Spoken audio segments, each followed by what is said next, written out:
I bought a new house in the mountains to finally be alone with nature. No noise, no people, just the wind in the treetops. Then my son-in-law called and said, "My parents are moving in with you. If you don't like it, move back to the city." I didn't say a word, but I left them a surprise that would turn their lives upside down.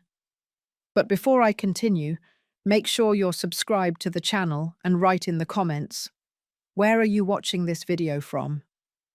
We love knowing how far our stories reach. I spent 42 years working as a head nurse at a hospital in New York City. 42 years of double shifts, missed holidays, and sacrificed weekends.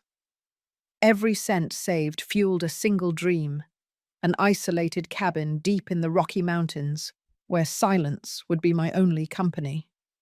When I finally signed the deed to that small piece of land, at 65 years old, I felt as though a 40-decade weight had been lifted from my shoulders. The property was modest. 2 bedrooms, a living room with a stone fireplace, a compact kitchen, and a porch that wrapped around the entire structure. But to me, it was a palace. "Congratulations, Miss Helen," said Matthew, the realtor, handing me the keys. "You are now officially the owner of 5 acres of peace and quiet." The keys felt heavy in my hand, laden with promise. I drove to my new home that same afternoon, following increasingly narrow roads until the asphalt gave way to dirt. The cell phone signal gradually faded. First 4 bars, then 3, 2, 1, until it disappeared completely. Perfect. The cabin appeared after a bend, exactly as in the photos, but infinitely more beautiful in person. Red shingle roof, stone walls, a sturdy chimney, and nothing but intense green all around. I parked the car, put my hands on the steering wheel, and took a deep breath, letting the tears flow freely. I was home, at last. The first few weeks were pure bliss. I woke up with the sunrise. I drank coffee on the porch, watching colourful jays and hummingbirds. I walked the property, recognizing every tree, every bush. At night, I sat by the fireplace with a book and a glass of wine, while the silence of the forest rocked me to sleep. It was exactly as I had dreamed, until the phone call came. I had to drive 5 miles to the only spot where the cell phone caught a signal, because the device had rung while I was in the nearest town buying groceries. It was Marilyn, my only daughter.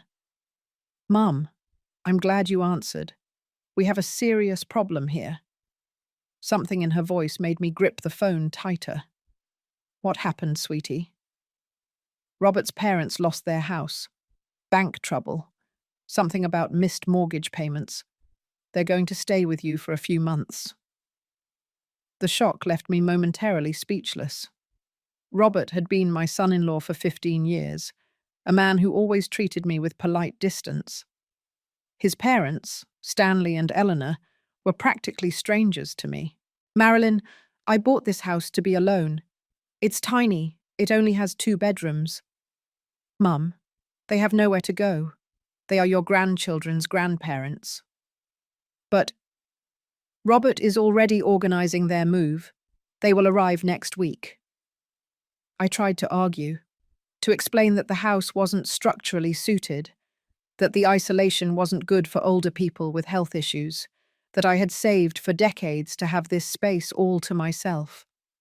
But every objection was met with accusations of selfishness. "Honestly, Mum, I never imagined you could be so insensitive. They are Robert's parents. They would lose their dignity going to a nursing home." The call ended abruptly, leaving me stunned. I returned to my cabin feeling like I'd been punched in the stomach. They hadn't even asked if I agreed. It was an imposition, not a request. I couldn't sleep that night. I walked around the house, touching the walls, looking at the few pieces of furniture I had bought so carefully. Each piece had been chosen to complement my dream of peace and simplicity. And now, without my permission, Strangers would occupy this space. The next day, I received another call, this time from Robert himself. "Helen, just to confirm, my parents will arrive on Friday. I'll send their things tomorrow." His voice was cold, as if he were speaking to an employee, not his wife's mother. "Robert, wait. We need to talk about this. I don't have the proper setup for—" "Look, Helen," he interrupted me. "If you don't like the idea, you can go back to New York City. The apartment you sold still hasn't found a buyer." Those words revealed everything. It wasn't a temporary situation. They wanted my house, my dream, my sanctuary, and they expected me to just give it up. When I hung up the phone, something had shifted inside me.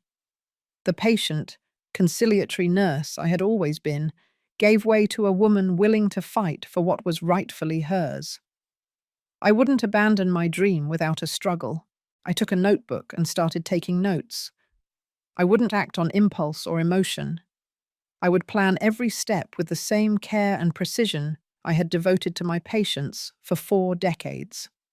If they wanted a war, they were challenging the wrong strategist. First, I needed to understand exactly what was happening. Why would Robert's parents, who always seemed financially stable, suddenly lose their house?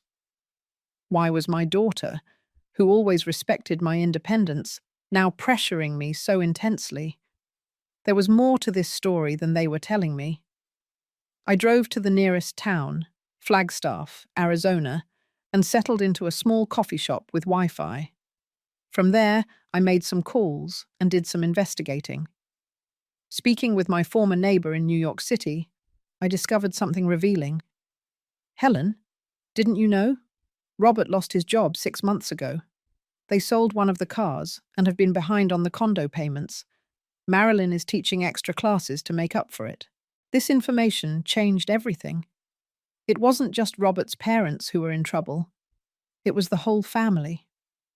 My cabin wasn't being requested out of necessity for my in-laws, but likely as an asset that could be sold or used as collateral for loans. Next, I called my former colleague, Paul, now an attorney specializing in real estate law. "Helen, legally speaking, no one can force you to host people on your property," he explained. "But family is complicated. Do you have all the deeds in order?" "I have everything, Paul. I saved for decades to buy this house." "Then I suggest 2 things.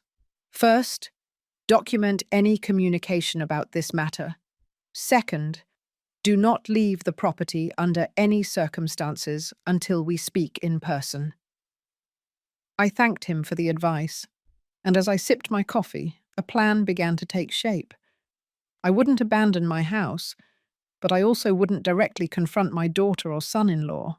Instead, I would create a situation where they themselves would abandon the idea.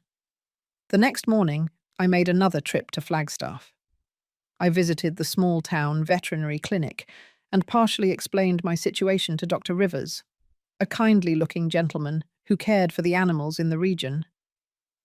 "Dr. Helen, I understand your concern. We've actually had problems with snakes in the area this year, especially rattlesnakes. The excessive heat is bringing them closer to homes." I left the clinic with a vial of a harmless but rather strong-smelling product used to repel reptiles. I also bought some discarded snakeskins that the vet kept for studies. My next stop was the gardening store, where I purchased intensely smelling organic fertilizer and some plants known to attract insects. On the way back, I stopped at a hunting and fishing supply store, buying some small animal traps, the kind used only to capture animals alive without harming them. Back at the cabin, I implemented the first phase of the plan. I sprinkled the snake repellent at strategic points around the house, especially near the guest room and the bathroom. I placed the snake skins in places where they would be easily found, one under the guest room bed, another near the bathroom entrance. In the garden, I planted the insect-attracting species near the windows and spread the fertilizer generously. The smell was strong and unpleasant, but I knew it would fade in the coming days, remaining just long enough to cause discomfort. The traps were placed at strategic points on the perimeter of the house, not to catch animals, but to create the impression that the area was infested with small predators.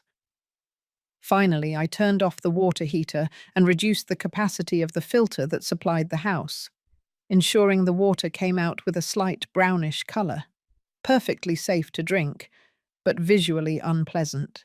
When I was finished, I sat on the porch with a cup of tea, observing my work. There was nothing dangerous or permanent in what I had done. It was just an elaborate staging, designed to make the stay uncomfortable enough for them to give up on their own. On Friday, I prepared for the guests' arrival. I put on my best smile and waited on the porch. Around 3 hours after 12 noon, an unfamiliar car appeared on the dirt road, kicking up dust. Robert was driving, with Marilyn beside him. In the back seat, Stanley and Eleanor looked tense and out of place. I greeted them warmly as they parked. My daughter was the first to get out, rushing to hug me. "Mum, are you okay? You look tired." "I'm great, dear," I replied, maintaining the smile, just adapting to country life. Robert and his parents approached, with expressions ranging from discomfort to irritation. It was clear that none of them really wanted to be there. "Ms. Helen," Stanley extended his hand formally, "we appreciate your hospitality." Eleanor just nodded, her eyes scanning the cabin with obvious disapproval. "Let's go in," I suggested. "I made some coffee to welcome you." As soon as we entered, I realized the plan was beginning to work. Eleanor immediately wrinkled her nose. "What is that smell?" "Oh, it must be the natural fertilizer I use in the garden," I explained innocently. "The soil here needs extra nutrients. You'll get used to it in a few days or weeks." Robert examined the living room with a critical eye. "This place is smaller than it looked in the photos you showed." "It's cozy," I replied, pouring the coffee. "Perfect for one person. It will be a challenge to accommodate more people, but we'll do our best." I showed them around the house, saving the guest room for last. When I opened the door, I had to control my expression not to smile at the sight of Eleanor's horrified face as she saw the snakeskin partially visible under the bed. "What is that?" she shrieked, backing away. "Where?" I asked, leaning in to look. "Oh, another one. Sorry, we've been having a problem with snakes lately. The vet said it's normal this time of year. They come in looking for warmth, but they're harmless most of the time." "Most of the time?" Stanley repeated, paling. "Well, except for the rattlesnakes, of course. But don't worry. It's been almost 2 weeks since the last incident." Robert shot an alarmed look at Marilyn, who seemed equally disturbed. "Mum, you didn't mention anything about snakes." "I didn't want to worry you, dear. Besides, I'm learning to live with nature. It's part of the charm of the country." The bathroom elicited similar reactions when I turned on the faucet and the water came out with a brownish coloration. "It's just a little iron," I explained. "Perfectly safe to drink. And the shower, well, we only get hot water on really sunny days." That evening, as I prepared dinner, I overheard Robert and Marilyn talking quietly on the porch. I approached silently to listen. "This is unsustainable," Robert was saying. "My parents can't stay here. Did you see that snake?" "I'm worried too," Marilyn replied. "I think we underestimated how isolated this place is. And the water. We have to think of another solution," Robert concluded. I returned to the kitchen feeling a mixture of relief and guilt. My plan was working, but manipulating my own daughter made me uneasy. However, it was necessary. This house represented everything I had worked for. During dinner, I made sure to tell stories about the challenges of rural life, the scorpions that occasionally appeared in the corners, the difficulty of getting emergency medical assistance, the lack of cell phone signal.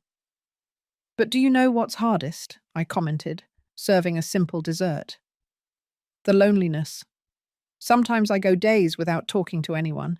I start talking to the walls. I laughed, as if I found the situation amusing. That's why I'm so happy for your company. The look of panic that Eleanor and Stanley exchanged was almost comical. That night, lying in my bed, I heard the agitated whispers coming from the next room. The plan was in motion, and I could already glimpse victory. But something inside me wondered, at what cost? The guests' first night went exactly as I planned. Around 2 hours after midnight, I remotely activated one of the traps outside the house, causing a loud bang. Then, using a flashlight, I projected shadows that looked like animals moving on the exterior walls. Eleanor's screams echoed through the house. "There's something out there! Robert, go check!" I calmly got up, putting on my robe, and found them all in the hallway, pale and scared. "It must just be a possum," I explained calmly. "They usually roam at night. Sometimes they get onto the porch, but they're harmless, unless you startle them." Robert, with a golf club he had brought in his luggage, looked more terrified than willing to face any creature. "A possum?" he whispered. "Are you sure? Or maybe a wild hog? They're also common around here." The next morning, coffee was served in an atmosphere of palpable tension. Eleanor had deep, dark circles under her eyes, and Stanley chewed silently, constantly looking out the window. "Sleep well?" I asked innocently. "It was different," Marilyn replied, trying to be diplomatic.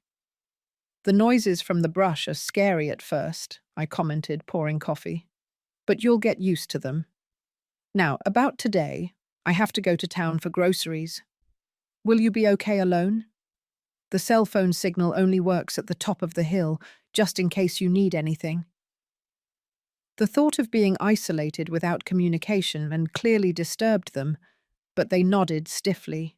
Before leaving, I made sure to lock my bedroom door. "Not out of distrust," I said, "but out of habit for someone who lives alone."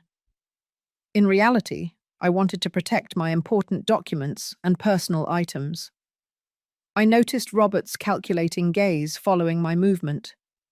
I spent the day in town, not only shopping, but also talking with my lawyer, Paul, who had flown in from New York City, especially to meet with me.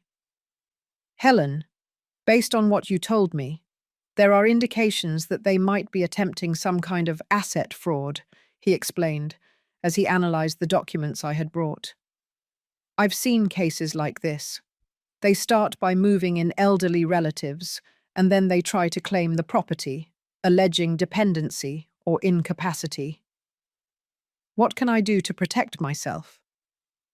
"First, I'm going to register a formal document declaring your full mental and physical capacity, with recent medical evaluations. Second, we will create a specific will, making it clear that the property cannot be sold or transferred without your explicit consent. And third, we'll install security cameras at the house, for your protection, of course." Returning to the cabin late that afternoon, I found an almost comical scene. Eleanor was sitting in the car, the door locked, refusing to go inside the house. Stanley was arguing heatedly with Robert on the porch, while Marilyn seemed to be crying in the kitchen. "Did something happen?" I asked, feigning surprise. "My mother found another reptile in the bathroom," Robert explained, barely containing his irritation. "And the water is completely yellow today." "Ah, it must be because it rained last night," I replied calmly. "It affects the well. As for the snake, it was probably just a small king snake. They like damp places."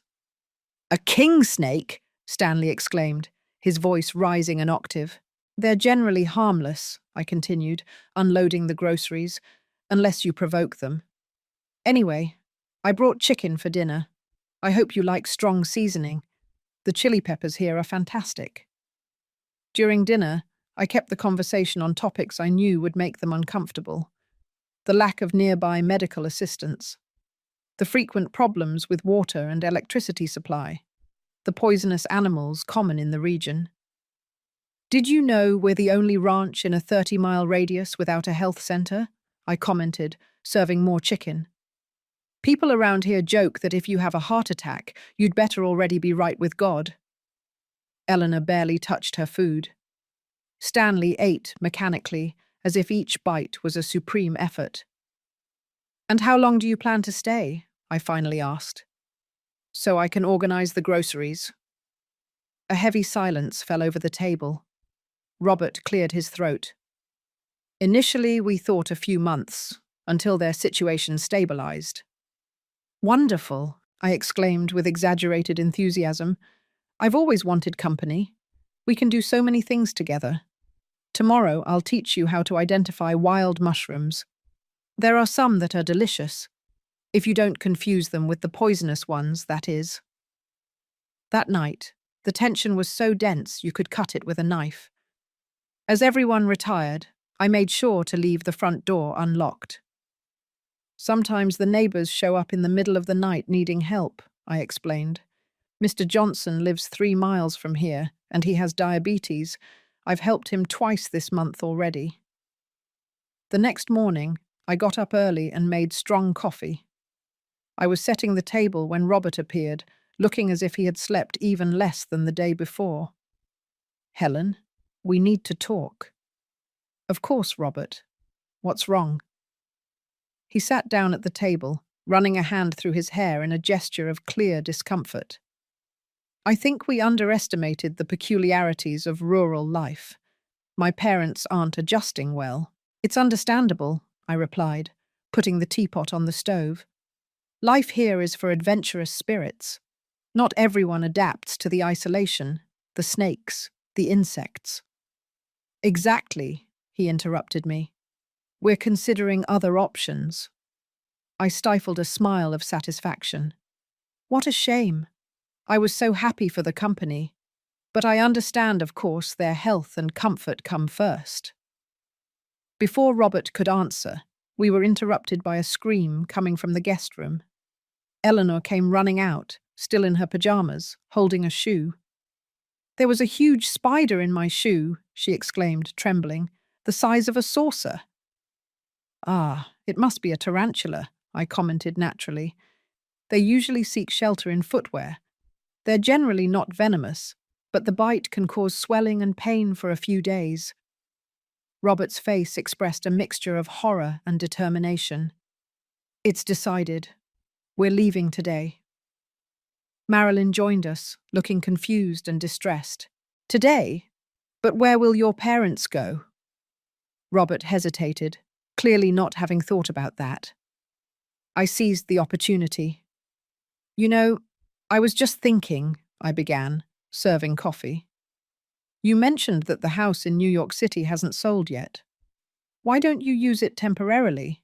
It would be much more convenient for everyone, with hospitals nearby, clean water, no snakes. Robert and Marilyn exchanged meaningful looks. That's not a bad idea, Marilyn said slowly. We could postpone the sale for a few months. I watched in silence as the solution I had subtly planted began to sound like their own idea.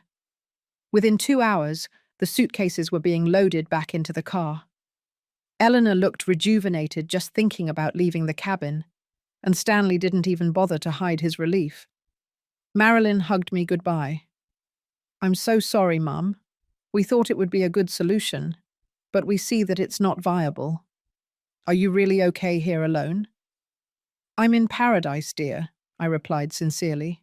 This simple life is everything I ever wanted. As the car drove away down the dirt road, I felt a wave of relief and, at the same time, a pang of guilt. I had manipulated my own family with lies and tricks, but I had defended my dream, my small piece of heaven that I had conquered with the sweat of 42 years of work. I went into the cabin and began cleaning up the traces of my plan. I collected the snake skins, removed the repellent, and cleaned the water filter.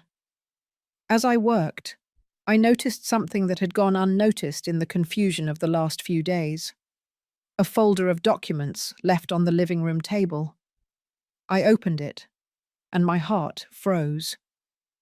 They were papers for the transfer of ownership, already with spaces for my signature. Robert had brought everything prepared, clearly expecting to convince me, or coerce me, into transferring the cabin to his and Marilyn's name. The discovery confirmed my darkest suspicions. It wasn't paranoia. They really were planning to take over my house. The need of Robert's parents was just an excuse to get a foot in the door. I sat on the porch with the documents in my lap, looking at the mountains in the distance. The battle had been won, but the war was just beginning, and I needed to be prepared. During the following week, I again enjoyed the silence and peace of my cabin, but with a sharp awareness that my victory might be temporary. I knew Robert well enough to know he wouldn't give up easily. The property transfer papers I found were just the beginning. I maintained daily contact with Paul, my lawyer, who was working to legally strengthen my position. I hired a private investigator, he informed me during one of our calls. We need to understand Robert's real financial situation and what other moves he might be making. I agreed with the measure, although I felt a pang of sadness at having reached this point. I never imagined my quiet retirement would involve investigating my own son-in-law. On a Wednesday morning, I received an unexpected phone call from Marilyn. "Mum, I need to talk to you in person. Can I come tomorrow?" Something in her voice put me on alert. It wasn't anger or manipulation, but a kind of resigned exhaustion. "Of course, dear. I'll come get you at the bus stop." "That won't be necessary. I'm driving." This surprised me. "Alone?" "Yes," she simply replied, and hung up. I spent the rest of the day in a state of vigilant anxiety, preparing the house and myself for whatever was coming. I called Paul and warned him, in case I needed immediate legal advice. Marilyn arrived early the next afternoon. When I saw her get out of the car, alone as she promised, I immediately noticed how tired she looked. She had lost weight, and her eyes carried a sadness that broke my heart. "Darling," I hugged her tightly. "It's good to see you." She returned the hug with an unusual intensity, as if she were holding back from breaking down. I made coffee, and we sat on the porch. For a few minutes, we just looked at the landscape in silence. "Mum," she finally began, "I know what Robert was planning." Her frankness took me by surprise. I expected denials, more manipulations, maybe even accusations. "What do you mean?" She sighed deeply. "The papers for the house transfer. I found copies in his office, along with some other disturbing documents." I put my cup on the table, giving her time to continue. "Robert didn't just lose his job. He ran up huge debts, gambling, risky investments. He used our house as collateral without consulting me. We're about to lose everything." My heart went out to my daughter, but I couldn't help but also feel a pang of validation. My suspicions were not unfounded. "He saw your cabin as a lifeline," she continued. "He planned to transfer the property, sell it quickly, and use the money to cover some of the debts. All this using his parents as an excuse." "And you knew about this?" She shook her head. The tears finally escaped. "Not all of it. He told me his parents needed temporary help. I only discovered the truth when I found the documents yesterday. We had an intense argument." I held her hand across the table. "I'm sorry, dear." "No, I'm sorry," she replied firmly. "I participated in this plan even without knowing all the implications. I pressured you to give up your dream. I never should have done that." We fell silent again, the weight of the revelations floating between us. "And now?" I finally asked. "I filed for divorce," she replied with a calm that seemed to have cost her a great deal to achieve. "Robert is desperate, and desperate people do terrible things. Later, I discovered he forged my signature on several documents. The information immediately alarmed me. He forged your signature? That's a crime, Marilyn. I know, she replied, drying her tears with the back of her hand. And it wasn't just that. I consulted a lawyer yesterday. He told me Robert opened a line of credit using our house as collateral without my consent. We are buried in debt I didn't even know existed. I took a deep breath, trying to process everything. Not only was my cabin at risk, my daughter was a victim of financial fraud perpetrated by her own husband. And what do you plan to do now? First, make sure you are protected, she said, with a determination that reminded me of myself. I came to warn you that Robert is furious. He knows he failed to get your cabin and blames me for not being more persuasive. A chill ran down my spine. Do you think he might try something more direct? I don't know how far he'd go, but... She hesitated. I found notes about possible ways to prove you don't have the capacity to manage your own assets. He was looking into judicial guardianship. My blood ran cold. The tactic was more sinister than I had imagined. It wasn't just emotional manipulation, but an attempt to have me legally declared incompetent to take control of my assets. He mentioned having a contact at the Guardianship Council for Seniors, Marilyn continued. He talked about the possibility of requesting a forced psychiatric evaluation, alleging you are living in unsanitary conditions and exhibiting erratic behavior. Based on what? I asked indignantly. On the snakes, on the water problems, on your choice to live in isolation. He would twist everything he saw here to create a narrative that you are unfit to take care of yourself. I reached for my phone. I need to call Paul immediately. This is a serious threat. As I dialed, Marilyn put her hand over mine. Mum, I didn't just come to warn you. I came to help you protect yourself. The conversation with Paul was brief and focused. I explained the situation, and he immediately suggested a series of defensive measures. I'm going to get a full medical evaluation as soon as possible to document your full physical and mental capacity. I also suggest installing security cameras on the property and documenting any communication with Robert or his representatives.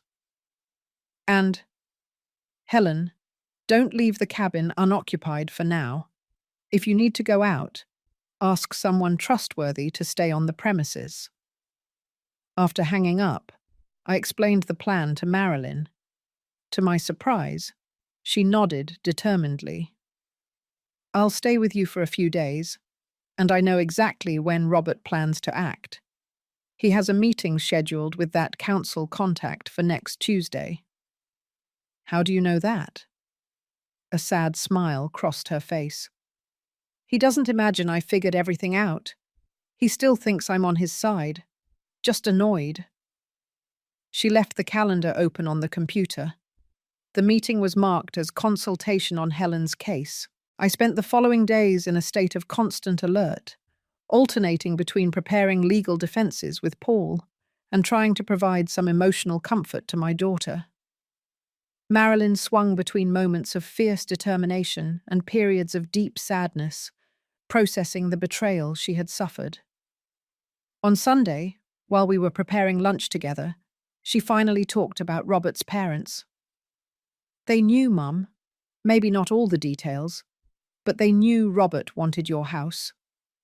The story of their foreclosure was partially true. They really did lose their house due to debt, but not so recently. They had been living with Eleanor's sister for more than a year. So why the charade?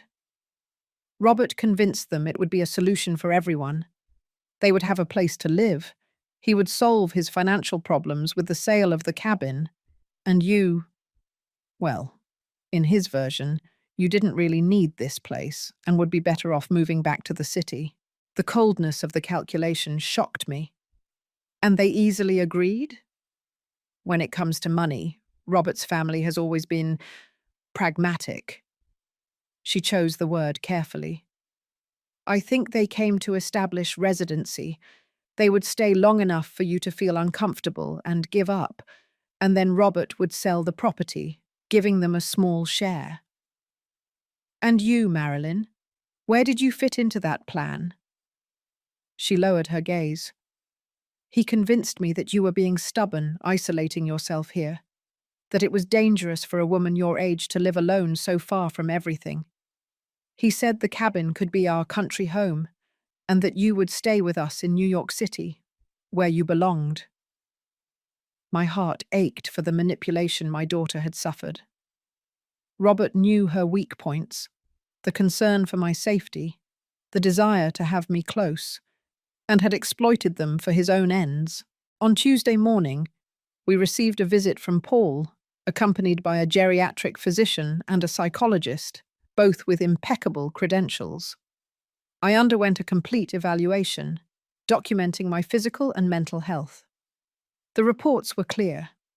I was in excellent condition for my age, fully capable of making my own decisions and caring for myself. I also recommend we make a video, Paul suggested, after the conclusion of the exams.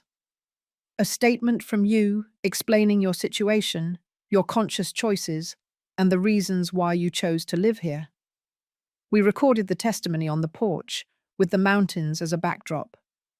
I spoke clearly about my career as a nurse, my retirement dream, the careful financial planning I had done, and how life in the cabin represented everything I had ever wanted. This is not an impulsive decision or a whim, I asserted to the camera. It is the result of 4 decades of hard work and careful planning.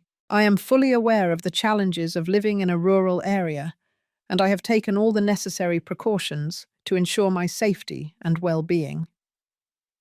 As I spoke, I noticed Marilyn watching with a complex expression, pride mixed with deep sadness. I realized she was seeing, perhaps for the first time, the full extent of my autonomy and determination. In the early afternoon, Paul left, taking all the necessary documentation to build our defense. Moments after his departure, the phone rang. It was Robert. "Helen, we need to talk." His voice sounded controlled, but with an underlying threat. "I'm worried about you living alone in that corner of the world." "I'm not alone, Robert. Marilyn is with me." A momentary silence. "Marilyn is with you? Since when?" "For a few days. We're having a wonderful time together."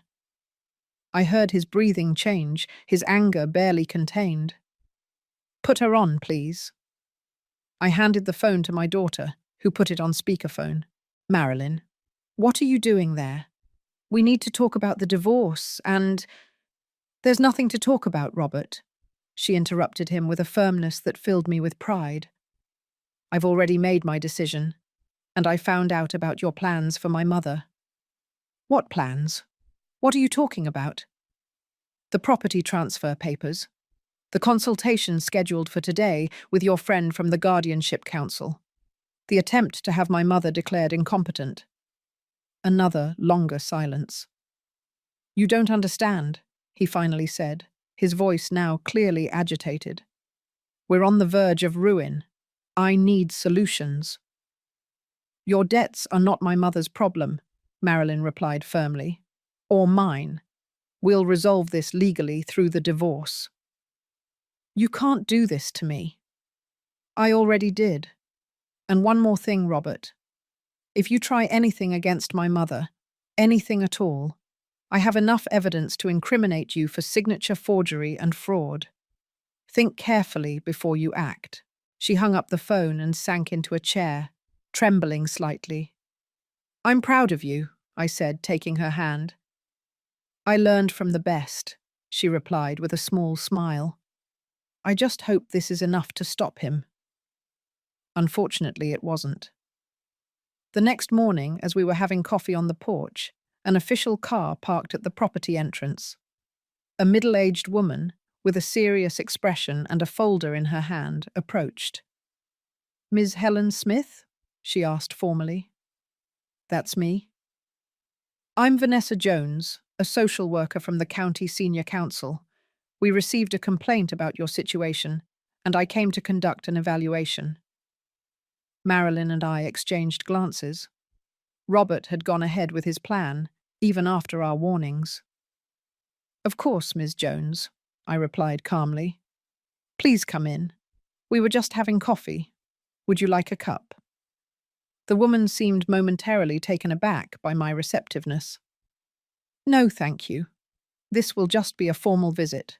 We led Vanessa inside the cabin, which was impeccably tidy. I noticed her professional eyes evaluating every detail. The cleanliness, the organization, the medications neatly arranged in the kitchen cabinet, the abundance of fresh food. We received a complaint alleging that you are living in unsanitary conditions and possibly exhibiting mental confusion, she explained, consulting her notes. Interesting, I replied, maintaining my composure. And who made that complaint? I cannot reveal that, but it was a concerned family member. Marilyn stepped forward. It was my husband, Robert Brown, wasn't it?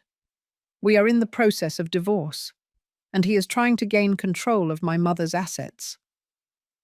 The social worker didn't confirm it, but her look revealed that Marilyn was right. Ms. Jones, I continued, anticipating this type of situation, I prepared some documents that I would like you to examine. I handed her the complete medical report, the psychological evaluation, and a copy of the video recording, all organized in a folder. As you can see, I underwent exhaustive medical and psychological evaluations less than 24 hours ago. The professionals attested to my full capacity. I also have the contacts of my lawyer here, who is aware of this situation. Vanessa examined the documents with increasing surprise. This is very complete, she observed. We rarely see complaints answered with such meticulous documentation. It's not a coincidence, Marilyn explained. We knew my husband would attempt something like this. He forged my signature on financial documents and is trying to take control of my mother's property, alleging her incapacity. The social worker frowned, clearly not expecting this level of preparation and counterclaim.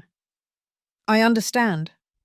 Well, I still need to complete my evaluation, but these documents will certainly be taken into consideration. I spent the next hour answering Vanessa's questions, demonstrating my lucidity and autonomy. I showed her the cabin, explaining the security systems I had installed, the stock of food and medications, my plan for medical emergencies. When we returned to the porch, she seemed satisfied. Ms. Helen, based on what I saw today and the documentation presented, I find no evidence to corroborate the allegations in the complaint. You seem perfectly capable of caring for yourself and managing your assets. Thank you for your fair assessment, I replied. Before leaving, Vanessa hesitated, as if considering whether she should say something more. If you'll permit a personal comment, Ms. Helen, it's rare to see a person your age so well prepared and organized. You clearly planned every aspect of this move with exceptional care. 42 years of planning, Ms. Jones, I replied with a smile. When you wait that long for a dream, you leave nothing to chance. After her departure, Marilyn and I hugged, finally allowing ourselves to feel the relief of having overcome another barrier. But we both knew the war was far from over. He won't give up easily, Marilyn said, as we watched the social worker's car drive away. Especially now, knowing I'm against him. Then we'll continue to protect ourselves, I replied, with the determination that had sustained me throughout my life. Together. That evening, as we prepared dinner, I received a message from Paul. I registered all the documents. Your property is legally bulletproof. No one can challenge it without facing a full judicial process. I showed the message to Marilyn, who smiled with relief. One less problem. But I knew from the determined gleam in her eyes that she was thinking about the next step, not just defending herself, but fighting back. In the following week, Paul presented me with a complete legal strategy. In addition to protecting my property, he was prepared to initiate action against Robert for attempted fraud and coercion. We have enough evidence of his intentions, he explained during a video call. The property transfer papers, the false complaint to the senior counsel, Marilyn's forged signatures. We can initiate criminal proceedings if we want. I looked at my daughter, who was listening attentively beside me. The decision would mainly affect her. What do you think, Marilyn? She took a deep breath. Part of me wants to see him face all the legal consequences, but another part, we have the girls to think about. Criminal proceedings against their father would be traumatic. Paul nodded understandingly. There is a third option. We can use the threat of legal action as leverage for a divorce settlement. He relinquishes any claim to your house, takes full responsibility for the debts he incurred, and we don't proceed with the criminal charges. And my cabin? I asked. How do we guarantee he won't try again? I've already taken care of that, Paul replied. I set up an irrevocable trust. The property is legally protected and can only be transferred under the conditions you specified. To Marilyn after your passing, or to your granddaughters in case Marilyn is no longer alive. Not even you can alter those conditions now. The news brought me immense relief. My small paradise was finally secure. There's one more thing, Paul continued. We investigated Robert's debts. He owes money to dangerous people, Helen. Some of the money came from loan sharks. This revelation brought a new dimension of concern. Robert was not only desperate for money, but potentially dealing with criminals. What does this mean for our safety? Marilyn asked, visibly alarmed. It means we have to be extremely cautious, Paul replied. I suggest the two of you don't stay alone for now. I hired a private security guard who can remain on the property while we resolve this situation. Initially, I resisted the idea of having a stranger in my sanctuary, but Marilyn's safety was a priority. I accepted Paul's recommendation. John, the security guard, arrived the next day. A middle-aged man, discreet and professional, a former state trooper with personal protection experience. He settled into a small room attached to the garage, almost imperceptible except for his reassuring presence. I won't interfere with your routine, Ms. Helen, he assured me. I'm just here as a precaution. His presence proved to be providential just 3 days later. It was almost midnight when the silent alarm on the property went off. John discreetly woke us up. We have movement on the south perimeter, he informed us in a low voice. 2 people. They seem to be casing the house. My heart raced. Robert? I can't identify him. Stay in the room. Lock the door. I've already notified local police. John silently disappeared, moving like a shadow to check the situation. Marilyn and I stayed in my room, the door locked, listening intently. After what seemed like an eternity, we heard agitated voices, followed by the sound of a car speeding away. Minutes later, John returned. It was 2 men, he explained. It wasn't Robert. From their behavior and the equipment they carried, they were professionals, probably debt collectors. Oh my gosh, Marilyn whispered. Did they come here for him? More likely they came to assess the property, John replied. People like that usually investigate all potential assets before making a direct approach. The police arrived half an hour later, documented the incident, and swept the area. They didn't find anyone, but they reinforced security on the nearby roads for the rest of the night. I couldn't sleep. Sitting in the kitchen with Marilyn, both drinking tea to calm our nerves, I reflected on how my peaceful sanctuary had been transformed into a war zone. This has gone too far, I finally said. Robert put not only my possessions, but our physical safety at risk. Marilyn nodded, her face pale in the dim light. We need to resolve this definitively, Mum. We can't live in fear. The next morning, Paul was informed of the incident and immediately intensified his efforts. I'm going to contact Robert today, he declared. He needs to understand the gravity of the situation. While we waited for news, Marilyn and I tried to maintain some normality, continuing our daily routines under John's discreet surveillance. The tension was palpable, but I refused to be driven out of my own home by fear. On the third day after the incident, Paul brought us surprising news. Robert accepted all the conditions, he announced during our daily video call. No objections, no additional claims. He will assume all the debts, relinquish any right to the house in New York City, and committed never to interfere again in matters related to Helen's property. Why the sudden change? Marilyn asked suspiciously. Apparently he had an encounter with his creditors, Paul explained. I don't have details, but from what I understood, it was persuasive enough to make him seek an immediate solution. I exchanged glances with Marilyn. We both knew what persuasive probably meant when it came to loan sharks. Is he physically okay? I asked, surprising myself with the concern. Yes, as far as I know. Scared, but unharmed, and much more cooperative. The settlement papers were signed 2 days later. Robert appeared at Paul's office in New York City, while Marilyn and I signed our part in the nearest town. There was no direct contact, which was a relief. With the agreement finalized, I felt a huge weight lift from my shoulders. My cabin was secure. Marilyn was legally protected. The debts would be Robert's exclusive responsibility.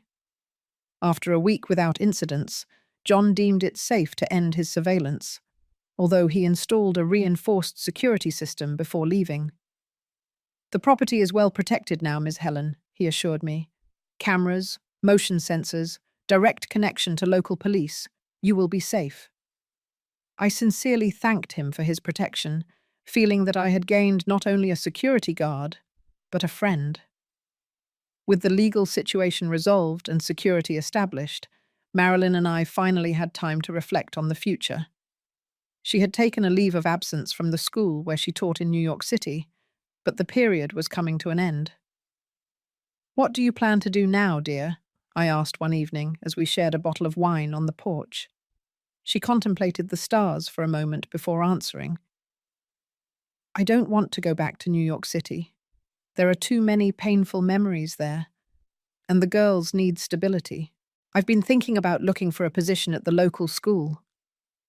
The idea of having my daughter and granddaughters nearby filled me with joy, but I tried to contain my enthusiasm. Are you sure? That's a huge change. And what about the girls? How do they feel? They love coming here. They've always asked to spend more time at Grandma's farm, she smiled. And honestly, Mum, after all this, I realize how valuable it is to have you close, not as a dependency, but as a partnership. That night, we planned the transition. Marilyn would sell the house in New York City as soon as the divorce was finalized. With the money, she would buy a small house in the town nearest my cabin. The girls would attend the local school, and she would look for a teaching position. It won't be the same life we had, she acknowledged, but maybe it will be better. 2 weeks later, we received a visit from my granddaughters, Leah and Bree, 12 and 9 years old. Robert had agreed to let them spend the weekend with us, a small test for the new reality we were building. Watching them running around the property, exploring the woods, feeding the birds that visited my feeders, brought a joy I hadn't felt in months. Their laughter echoed through the valley, healing something deep inside me. On Saturday night, sitting around the fire pit I had prepared in the backyard, Bree leaned her head on my shoulder. Grandma, when we move closer, will you teach us how to make bread like today's? Of course, dear, I replied, feeling tears forming, and many other things. Bree, Mum said it's still not certain that we're moving, Leah corrected, always the more cautious of the two. But I want to, Bree exclaimed. In the city, we can't have a dog in the apartment. Here, we can have dogs, chickens, Even a pony?" Marilyn laughed, exchanging glances with me. "Let's take it slow, young lady. First the house, then we'll discuss the petting zoo." In that moment, looking at my family gathered around the fire, under the starry sky that only the country can offer, I felt a deep certainty. All the suffering, all the struggle, had been worth it. My dream of a quiet retirement had been threatened, but I emerged from the battle with something even more precious. Not just the cabin, but the promise of a life shared with my daughter and granddaughters. A legacy of strength, determination, and love that would endure long after I was gone.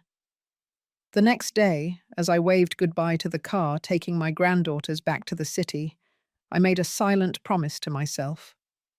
This property, conquered with so much sacrifice and defended with such determination, would become the safe haven my family deserved, and no one would ever take it from us again. The seasons changed, bringing new rhythms to our life. Autumn arrived with its golden afternoons and cool nights, perfect for sitting on the porch with a blanket on my knees, watching the leaves dance in the wind. Marilyn's divorce was finalized in October, faster than expected thanks to Robert's unusual cooperation. The house in New York City was immediately put up for sale, with 3 interested buyers in the very first week. Apparently, Robert had moved to the south, seeking to start over away from the debts and the past. "He called to talk to the girls," Marilyn told me one evening. "He sounded different, more humble, maybe. He said he's working at his cousin's company in Florida. Do you think he's really changed?" She considered the question for a moment. "I don't know. Maybe the scare was strong enough to shake him. Or maybe it's just a new strategy. Either way, I'm keeping my distance, but allowing contact with the girls. They deserve to have a father, even if he's imperfect." In November, we found the perfect house for Marilyn and the girls. A cozy 3-bedroom home in the small town of Sedona, Arizona, just 20 minutes' drive from my cabin. The yard was spacious, with room for the vegetable garden Leah wanted so much, and for the dog Bree kept mentioning. The local school had a vacancy for a science teacher, Marilyn's area, starting in the new school year in February. Everything seemed to fit together like pieces of a puzzle finally finding its form. The move happened in December, with the help of Paul and his wife Anne, who flew in from New York City especially for the occasion. In 2 days, the house was set up and cozy, ready for its first Christmas. "It's smaller than we were used to," Marilyn commented as we hung lights on the small Christmas tree. "But I feel like I can breathe here." I understood exactly what she meant. Sometimes, smaller spaces offer more freedom than the mansions that imprison us with their demands and maintenance. Christmas was simple and perfect. We prepared dinner together, with the girls helping to decorate the gingerbread cookies. We sang carols around the table, and for the first time in many years, I felt completely at peace. "Grandma, can we go look at the stars on your porch later?" Bree asked as we did the dishes. "Of course, dear. The sky will be especially beautiful tonight." Later, as the 4 of us snuggled under blankets on my porch, watching a sky speckled with thousands of stars, Leah made a surprising observation. "I think everything happened as it was supposed to." "What do you mean, honey?" Marilyn asked. "If Dad hadn't tried to take Grandma's house, we wouldn't be here now, all together, and I like it much better here than New York City."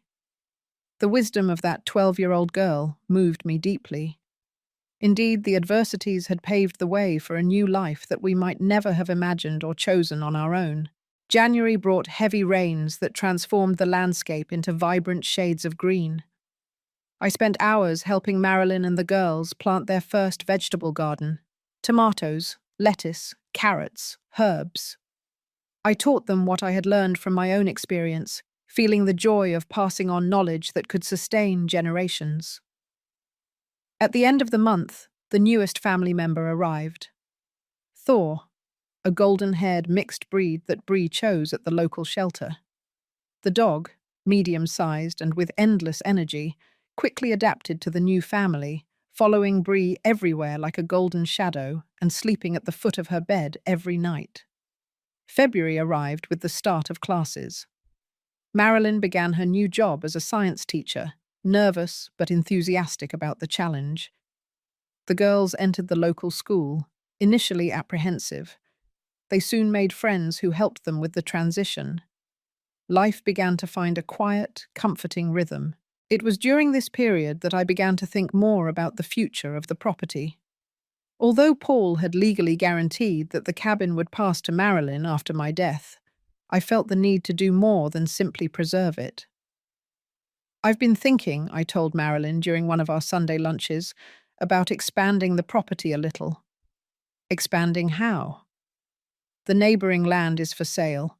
It's 3 more acres, with a spring and an old pecan orchard. It would be a good addition." Marilyn looked at me surprised.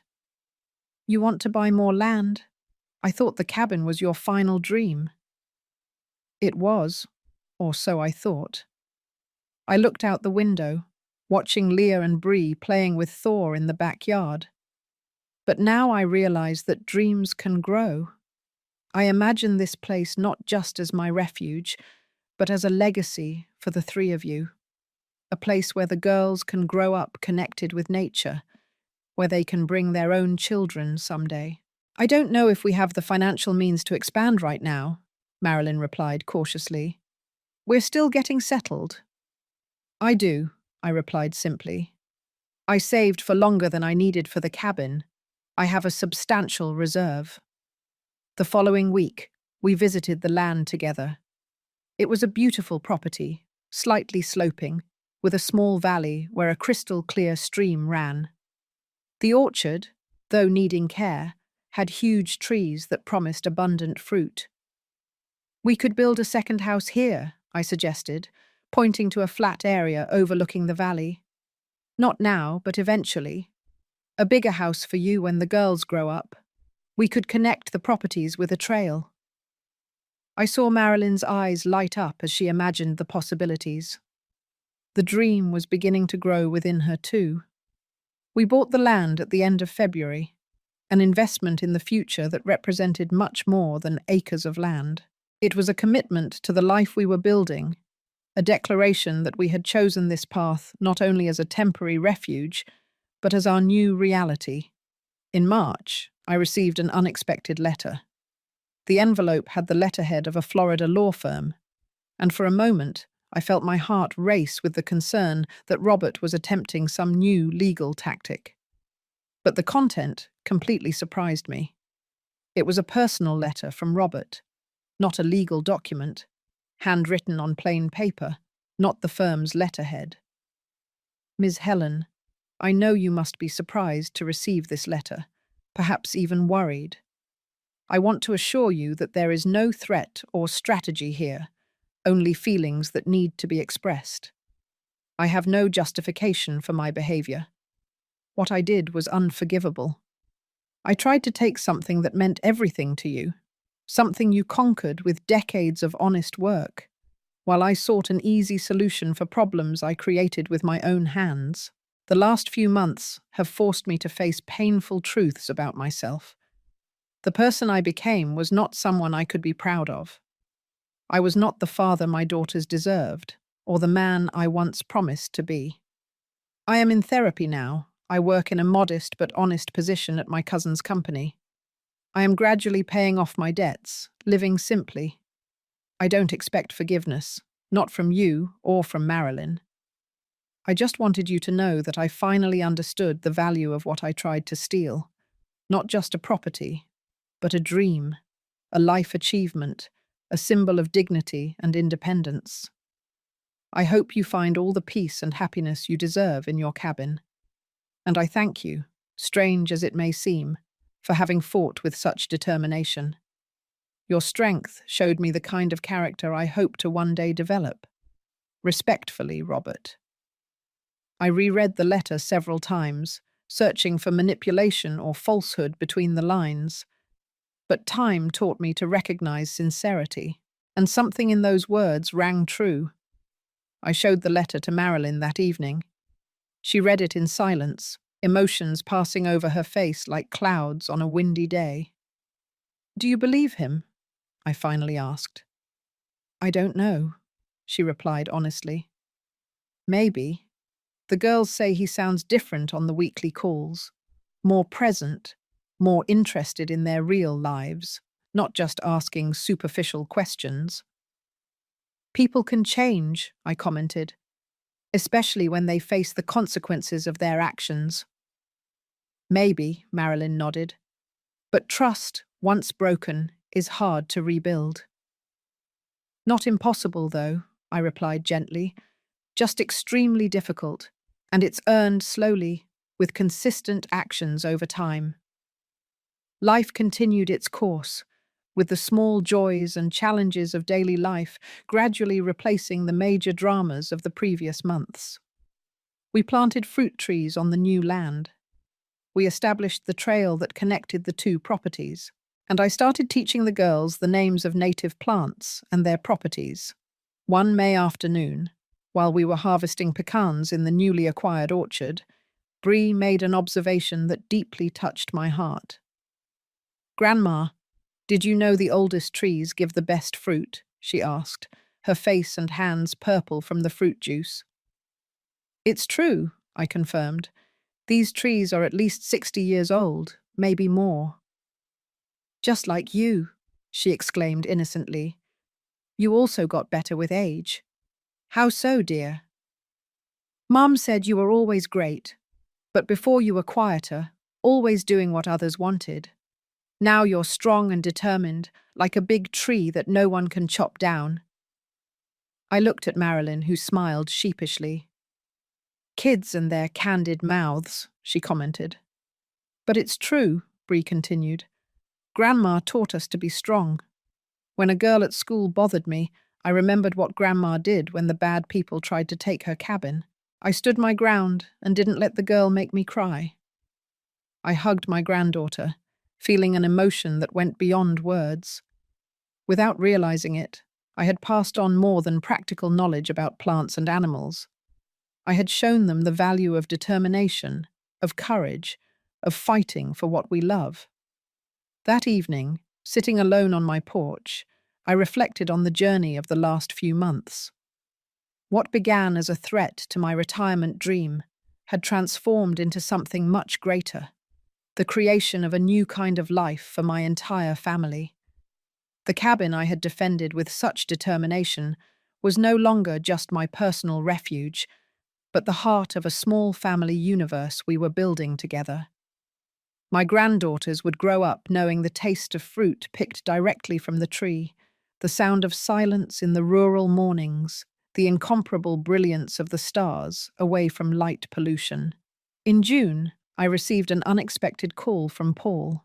"Helen, I have some interesting news," he announced. "Remember that evaluation the social worker did at your cabin?" "Yes." "Apparently, your case generated discussions at the senior council." "What kind of discussions?"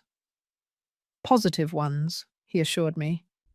"They were impressed with your preparedness, your autonomy, your ability to defend yourself against attempts at financial exploitation. They want to invite you to participate in a panel on senior rights and the prevention of asset abuse." The idea took me by surprise. "A panel, me? I've never been a public speaker, Paul." "It would just be an informal conversation sharing your experience. Many seniors face similar situations and don't know how to protect themselves. Your story could help them." After a few days of reflection, I accepted the invitation. The event would take place in August in the closest big city for an audience of approximately 50 people. Seniors from the region, social workers, lawyers specializing in senior law. Marilyn offered to accompany me. "I can help you organize your ideas, Mom. You have a lot to share." In the following weeks, we worked together preparing my presentation. It wouldn't be a formal speech, but I wanted to be clear about the main points I wanted to address. "The most important thing," I explained to Marilyn as we organized the notes, is for other seniors to understand that planning isn't just about money, it's about autonomy, about the right to choose how and where we want to live our final years. On the day of the event, I arrived nervous but determined. The room was full, not just the expected 50 participants, but almost 80 people of all ages. Apparently, the topic had sparked more interest than anticipated. When it was my turn to speak, I looked out at the audience and saw faces that reflected my own experiences. Older women and men, many accompanied by adult children, some alone, all seeking guidance on navigating the complex territories of old age, independence, and family relationships. "My name is Helen," I began, "and at 65 years old, I discovered a strength I didn't know I possessed." I told my story without unnecessary dramatization, focusing on the practical aspects, the importance of legal documentation, the need to know your rights, the value of allies like Paul, the courage to establish clear boundaries with family members. Many of us were raised to always give in, always accommodate, always prioritize the wishes of others above our own, I explained, especially the women of my generation. We are told that it's selfish to think of ourselves, that we must sacrifice our dreams for the dreams of children and grandchildren. I noticed several nods of recognition in the audience. But there came a moment when I realized a fundamental truth. Taking care of myself is not selfishness, it's necessity. As a nurse, I always taught my patients that we can't give from an empty well. We need to strengthen ourselves first, and only then can we help others. I spoke about the importance of creating support systems that don't depend exclusively on family members, about how to document situations of pressure or abuse, about how to establish legal protections for hard-earned assets. When I finished, the room erupted in applause. In the following minutes, I was approached by various participants, many seniors with stories similar to mine, some professionals impressed with the strategies I had developed, even young people who wanted guidance on how to help their parents or grandparents preserve their autonomy. One lady, in particular, moved me. Mary, 72 years old, a widow, who had been pressured by her son to sell her house and move to a room in the back of his residence. "Listening to you today gave me courage," she said, holding my hands. "I'm going to find a lawyer tomorrow. I don't want to sell my house. It's where I lived with my husband for 40 years, where I have my memories, my neighbors, my independence." On the way home, Marilyn drove in silence until she finally commented, "I'm so proud of you, Mum. You know that, right?" "Thank you, dear. But why, exactly?" "For everything. For fighting for what you believed in. For showing me that it's never too late to set boundaries. For now helping other seniors to do the same." She paused before adding, "And for giving me a second chance, even when I disappointed you." "You never disappointed me," I replied firmly.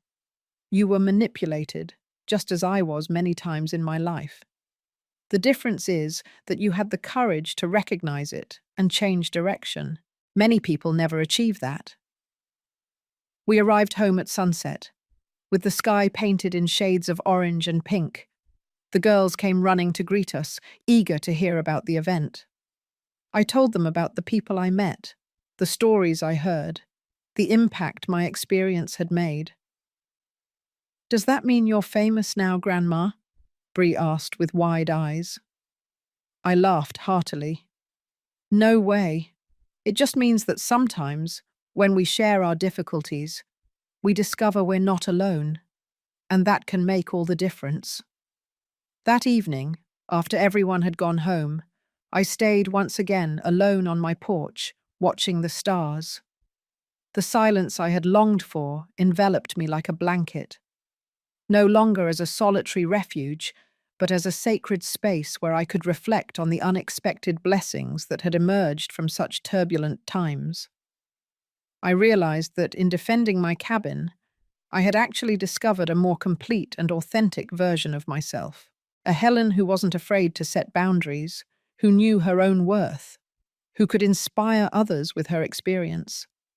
And perhaps that was the real gift that retirement brought me. Not just a physical place to call mine, but an inner space of autonomy and wisdom that no one could ever take away from me. The first anniversary of my move to the cabin arrived on a perfect spring Sunday. The sky was an intense blue, speckled with white clouds that looked like cotton. The trees had donned new leaves, and wildflowers colored the fields around the property. Marilyn and the girls prepared a surprise. A special lunch in the area we had transformed into a small vegetable patch on the newly acquired land. They set up a rustic table under the shade of the pecan trees, decorated with flowers picked on the property, and embroidered tablecloths they found at a town bazaar. To commemorate a year of resilience and rebirth, Marilyn toasted, raising a glass of homemade wine we had learned to make with a neighbor. The girls also prepared gifts. Leah gave me a handmade book where she had recorded, in her neat handwriting, all the medicinal plants we had identified on the property, complete with detailed drawings and notes on their uses. Bree had built, with the help of the school art teacher, a carved wooden sign for the property entrance. Helen's Haven, conquered with grit, protected with love. So no one ever forgets that this land is yours by right, Grandma, she explained seriously. That day marked not only the anniversary of my move, but also the beginning of a new family tradition. We decided that every March we would celebrate Resistance Day, as Bree affectionately named it. A time to remember that some dreams are worth fighting for, and that true family is strengthened, not weakened, by adversity. As the months passed, our small community grew in unexpected ways. Paul and his wife, Anne, enchanted with the region during their visits, bought a small farm a few miles away to spend weekends and eventually retire there too. John, the security guard who protected us during the most tense moments, opened a rural security consulting business in the nearby town and frequently visited us, bringing new technology and tips to keep the property safe without sacrificing its natural beauty. And then there was Vanessa, the social worker who had investigated the complaint against me. After the panel on senior rights, she sought me out for a frank conversation. "Your case changed my professional focus," she confessed. "I realized that we often see seniors as vulnerable people who need to be protected, forgetting that they also have the right to self-determination and independence." She began visiting me occasionally, initially for professional reasons. She wanted to learn more about how I had structured my rural life to maintain autonomy even in advanced age. Over time, our conversations evolved into a genuine friendship, based on mutual respect and a shared interest in protecting the rights of seniors.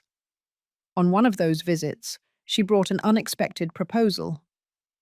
"Helen, we're developing a pilot program at the Senior Council focused on preventing financial abuse and promoting autonomy. I would like you to consider being a volunteer mentor, sharing your experience with other vulnerable seniors." The idea took me by surprise. A mentor? Me? I don't have training for that, Vanessa.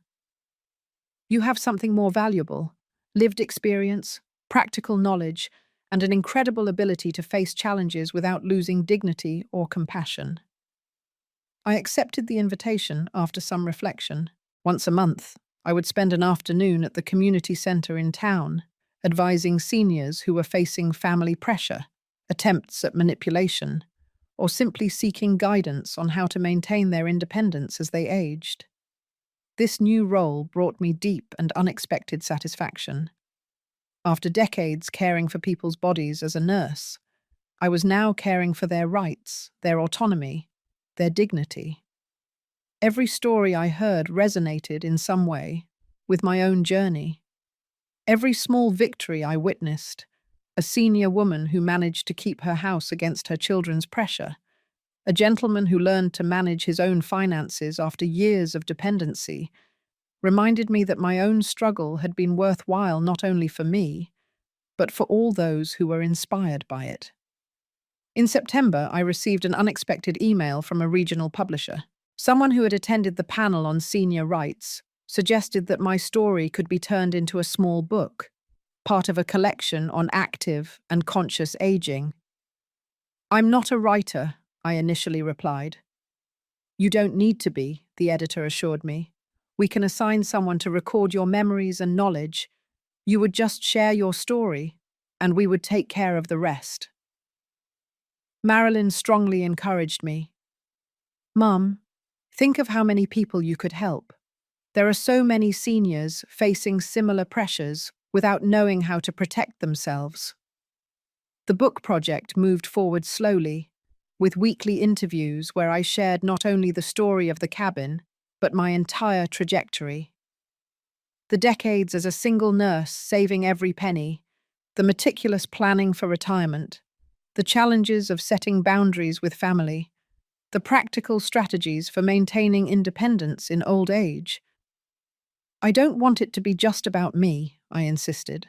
"I want it to be a practical guide, something other people can use as a reference when facing similar situations."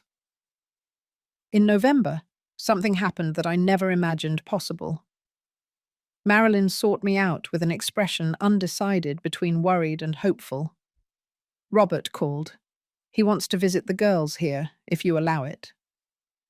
My first instinct was to immediately refuse. The memory of his attempts to take my property was still vivid.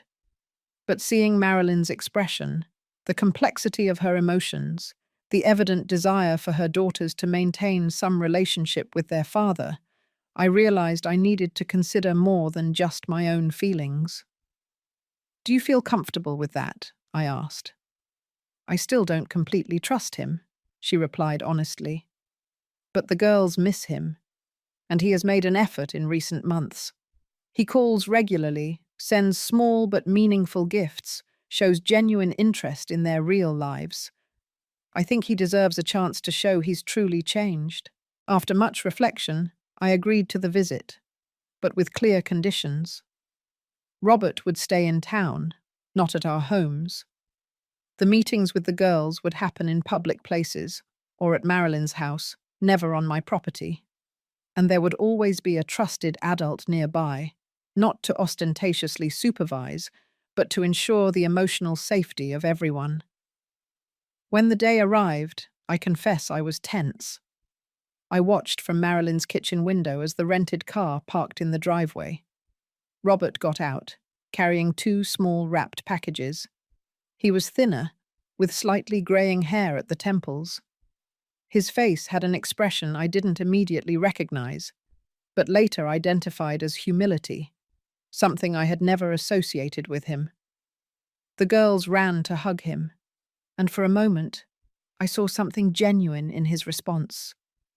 The real emotion of a father reuniting with his daughters after months of separation. I stepped away from the window, giving them privacy for that moment. Later, when Marilyn invited me to join them for afternoon tea, I found Robert in the living room. Our eyes met briefly before he lowered his gaze. "Ms. Helen," he greeted me formally. "Thank you for allowing this visit. It means a lot to me to be able to see the girls." "They missed you too," I replied neutrally. An awkward silence followed, broken only when Bree ran in to show me the gift she had received. A small but good quality telescope. "Dad said that here in the country, away from the city lights, I'll be able to see many more stars than in New York City," she explained excitedly. I looked at Robert, surprised by the appropriate choice of the gift, something that recognized and valued the girls' new lifestyle, rather than reinforcing what they had left behind. "That was an excellent choice," I commented, allowing myself a small smile. "We have fantastic skies here." The visit lasted 3 days. Robert remained respectful and distant with me, focusing his attention on his daughters. On the last night, after the girls went to sleep, he asked to speak with Marilyn and me. I know words don't mean much after everything that happened, he began, visibly nervous. But I want you to know that I am genuinely remorseful, not just for what I tried to do, but for who I became. He spoke about his therapy process, about the work with his cousin that was teaching him humility, about the financial control program he was following to pay off his debts. I don't expect immediate forgiveness or trust. I know I need to earn them back with time and consistency. I just want the chance to be a present father to my daughters and perhaps, eventually, someone you don't completely despise. Marilyn and I exchanged glances. There was sincerity in his words, but we also knew that the real test would come with time. The girls need their father, Marilyn finally replied, and you have made an effort in recent months. We will continue to allow visits, as long as you maintain this responsible behavior. That's all I ask, he replied with evident relief. A chance to prove I can be better. When Robert left the next morning, I watched from the window as he said goodbye to his daughters with long hugs. There was a fragility in him that I had never noticed before, an awareness that everything he held most precious could be lost through his own actions. In the months that followed, he kept his word, visiting regularly and remaining respectful of the boundaries we established. He wasn't perfect, but he was visibly trying. The girls flourished with their father's presence in their lives, even if it was now in a different capacity. In March of the second year, we again celebrated Resistance Day, our commemoration of the anniversary of my move to the cabin. This time, the event was bigger. Paul and Anne came from New York City. John brought his new girlfriend. Vanessa participated enthusiastically, and even Robert was invited, although with some initial hesitation on my part. As everyone gathered around the table in the orchard, I looked at that improbable group. People that destiny had brought together through circumstances that initially seemed only painful, but which ended up creating meaningful connections. Marilyn raised her glass for a toast. To my mother, Helen, who taught us that some dreams are so important that they are worth fighting for with all your strength, who showed us that setting boundaries is not selfishness, but self-love, and who proved that it's never too late to discover your own strength. As everyone raised their glasses, a deep emotion washed over me. The path had been difficult, full of unpleasant surprises and challenges I never imagined facing at 65 years old. But looking at my expanded family, not only by blood ties, but by connections of respect and mutual support, I realized that I had received much more than just the cabin I had dreamed of so much. I had received a new beginning, a second chance to live authentically, setting healthy boundaries and cultivating relationships based on true respect, not empty obligation or emotional manipulation. My book, The Age of Resilience: How to Protect Your Dreams and Dignity in Your Senior Years, was published in the fall of that year. It didn't become a national bestseller, but it found its audience, salty. Seniors looking for inspiration to defend their autonomy, professionals working with the elderly, family members seeking to better understand the needs and rights of their older loved ones. The talks and counseling sessions at the community centre continued, now complemented by a small support group for seniors facing family pressure. We called the group Voices of Experience, a name that recognized not only the vulnerability that comes with age, but also the wisdom and courage we accumulate over decades of life. One afternoon, returning from one of those sessions, I found Bree sitting on my cabin porch, waiting for me. At 10 years old now, she had become an observant and sensitive child, often seeking my company for conversations that were surprising in their depth. "Grandma," she began as soon as I sat down beside her. "At school, the teacher asked us to write about our hero. Can I write about you?"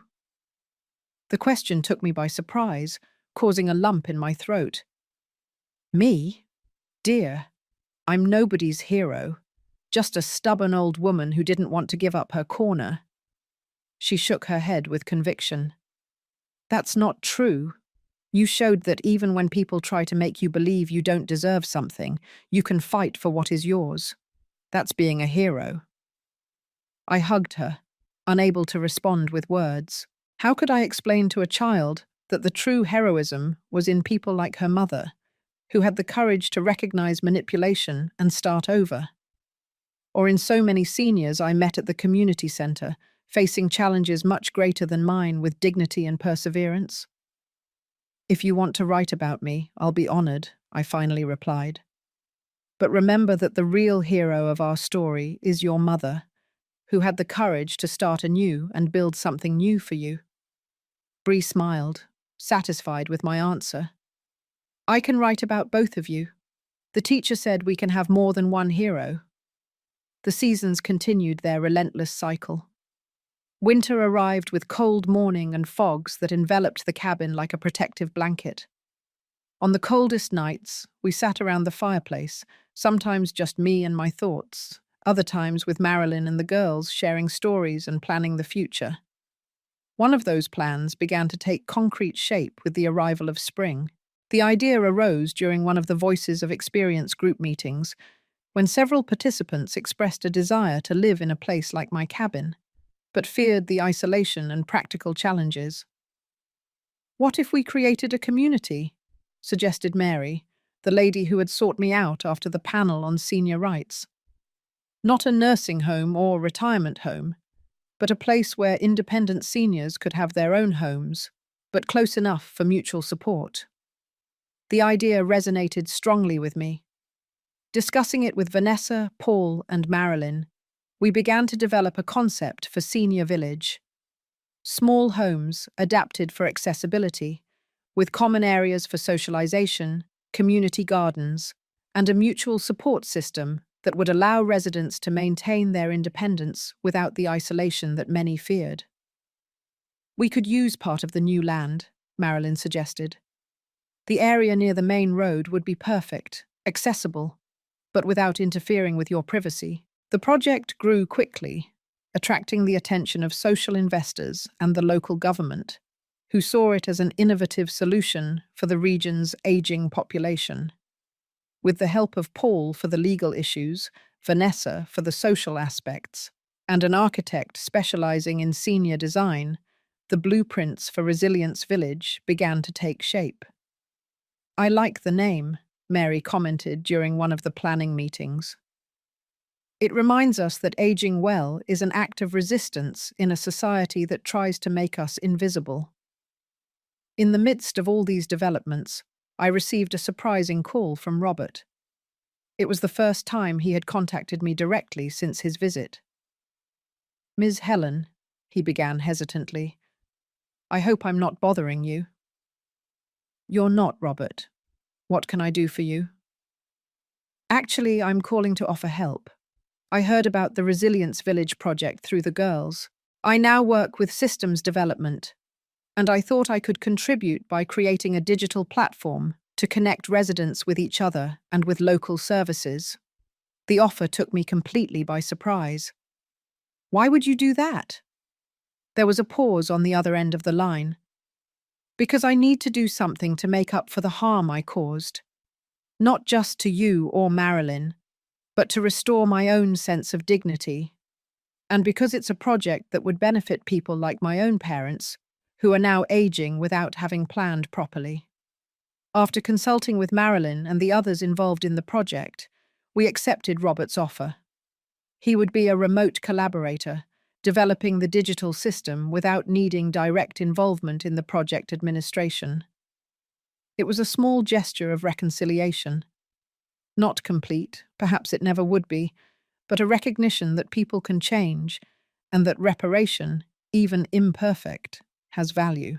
When the third anniversary of my move to the cabin arrived, we celebrated not only my personal journey, but also the start of construction for Resilience Village. The groundbreaking ceremony brought together people from all over the region: hopeful seniors, supportive family members, professionals dedicated to the cause. I was invited to give a brief speech something that would have terrified me a few years earlier. But now, with the confidence that comes from lived experience and the certainty of my own worth, I felt comfortable before the small audience. When I bought this cabin at 65 years old, I thought I was looking for a place to hide from the world, I began. A refuge, where I could finally live in peace without the demands of others. What I didn't realize was that I was, in reality, starting the most important journey of my life. I looked at the faces around me. Marilyn, the girls, Paul, Vanessa, John, Mary, and so many others who had become part of my life in these years. The real gift of my retirement was not the solitude I sought, but the community I found when I finally learned to set healthy boundaries. When I understood that valuing myself was not selfishness, but the necessary foundation for genuine relationships. I pointed to the model of the future resilience village, displayed near the ceremony site. This project represents everything I learned on this journey. That independence does not mean isolation, that aging with dignity is a right, not a privilege, and that even in our golden years, we can still create, build, transform, not only our lives, but the world around us. The small audience applauded warmly. I noticed tears in the eyes of many, not of sadness, but of recognition, hope, and possibility. Later that night, while everyone was celebrating with food and music in the large clearing we had prepared, I found a moment of quiet on my cabin porch. The sun was setting slowly, painting the sky in shades of orange and pink, the same colors I had admired that first day, 3 years ago. Leah, now 15, and showing signs of the strong woman she would become, found me there. "Are you okay, Grandma? You seem thoughtful." "I'm great, dear. Just reflecting on how life takes unexpected turns." She sat down beside me, both of us watching the sunset in a comfortable silence. "Do you know what I admire most about you, Grandma?" she finally asked. "It's not just that you defended your dream, but that you allowed it to grow and change, to include other people." Her words touched me deeply with their wisdom beyond her years. "Perhaps that's what aging well really means," I replied after a moment. "Not just clinging to what we planned, but remaining open to new dreams, new beginnings. Like Resilience Village," she observed. "Exactly. A dream I never imagined having, born from circumstances that initially seemed only painful." We sat there until the first stars began to appear in the darkening sky, silent witnesses to the improbable journey that had brought me here. It wasn't the quiet retirement I had imagined during those long years of hospital shifts. It was something more complex, more challenging, richer in experience and human connection than I could ever have planned.